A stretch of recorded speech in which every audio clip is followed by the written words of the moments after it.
Hello and welcome to this R tutorial. So in the following tutorials we're going to implement the simple linear regression model on R. So it's going to be the same steps as in Python, and let's start with the first step. So the first step is to actually set the working directory. As you can see right now I'm on my desktop.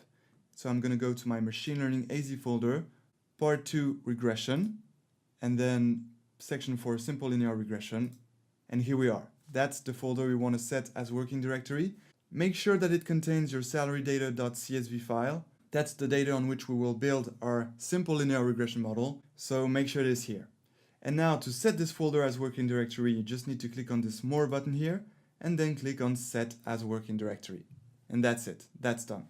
Now we're ready to start. We are ready to start with the real first step of making a machine learning model, which is the data preprocessing step. So we're going to use, of course, the data preprocessing template that we made in part 1. So I'm just going to copy the template here, only this, copy, and then paste it here. All right. And now we just need to change a few things to adapt it to our data set. So of course we will need to change the name of the data set here. It is not data.csv, but salary_data. Okay, so then I'm going to select this to have a look at the data set. Here we go, let's have a look. Here's the data set. Okay, so just to remind what this data set is about, this data set contains some information of employees in a company. And these two informations are the number of years of experience the employee has and the salary. So we are trying to understand if there is a correlation between the salary and the number of years of experience. And mostly we're trying to see if it's a linear correlation. That means if there is a linear dependency between these two variables. And so what we need to understand, that the first reflex that we must have when we make a model, is that we must understand which is the independent variable and which is the dependent variable. So the independent variable is the number of years of experience, and the dependent variable is the salary. And so what happens is that we are trying to predict the dependent variable salary based on the informations of the independent variable years of experience.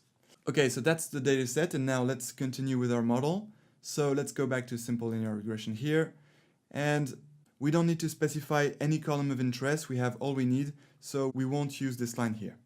Okay, now we're ready to split the data set into the training set and the test set. So we perhaps need to change the split ratio. Let's see, the data set contains 30 observations, so what would be a good split ratio? It's really as you prefer. I know that I told you that a good split ratio is 75%, but just for the sake of beauty, let's take 20 observations in a training set and 10 observations in a test set. So that would be that the split ratio would be 2/3. Okay, and of course, let's not forget to change the name of the dependent variable, because this was the name of the data in the template. And now let's see what the name is. The name is salary. So here, you know, that's the name of the dependent variable. So we need to change purchased into salary. And now I think it's ready. We are ready to split the data set into the training set and the test set. So let's do it and let's see what happens. Here we go. It worked perfectly. So now let's have a look at the training set and the test set. Okay. The training set contains the 20 observations generated from the split, and in the test set we have our 10 observations. So we are going to train our simple linear regression model on the training set. That means that our model is going to learn the correlations between the number of years of experience and the salary in this set here, in the training set, and then later we will test its performance, its power of prediction, on the test set. So let's continue. The last step of the data preprocessing is feature scaling, but the simple linear regression package that we're going to use here in R takes care of this, so we won't need to apply feature scaling manually, so we will be fine with that, and actually the data preprocessing phase is ready. So awesome! We are ready to start building the linear regression model. We're going to do that in the next tutorial, so I can't wait to see you there, and until then, enjoy machine learning!